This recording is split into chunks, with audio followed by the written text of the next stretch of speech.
புகழ்பெற்ற வழக்கறிஞர் வழங்கும் சட்ட விளக்கம். ஒரு காவல் அதிகாரி சட்டத்தை காக்க வேண்டிய பொறுப்பில் இருப்பவர். அவரை நாட்டின் தேசிய கொடியை அவமதிப்பது என்பது மன்னிக்க முடியாத கடுமையான குற்றமாகும். எந்த சட்டத்தின் கீழ் தண்டனை? தேசிய கௌரவத்தை இழிவுபடுத்துவதை தடுக்கும் சட்டம் 1971 the prevention of insults to national honour act 1971 section 2. இந்த சட்டத்தின் பிரிவு 2 அன்படி இந்திய தேசிய கொடியை எரிப்பது, மிதிப்பது, சேதப்படுத்துவது, தரையில் போடுவது அல்லது கொடிக்கு ஏதேனும் வகையில் அவமரியாதை செய்வது சட்டப்படி குற்றமாகும். என்ன தண்டனை கிடைக்கும்?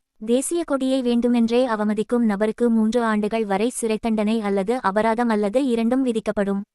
காவல் அதிகாரிக்கு ஏற்படும் விளைவுகள். துறை ரீதியான நடவடிக்கை. டிபார்ட்மெண்டல் இன்குவயரி குற்றவியல் வழக்கு பதிவாவதை தவிர காவல்துறை விதிகளின்படி அந்த அதிகாரி மீது உடனடியாக பணி இடைநீக்கம், சஸ்பென்ஷன் மற்றும் பணிநீக்கம், டிஸ்மிஸல் செய்யும் நடவடிக்கைகள் எடுக்கப்படும்.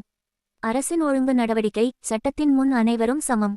சீருடையில் இருக்கும் அதிகாரி என்பதால் கூடுதல் சட்ட பொறுப்பு அவர் மீது சுமத்தப்படும்.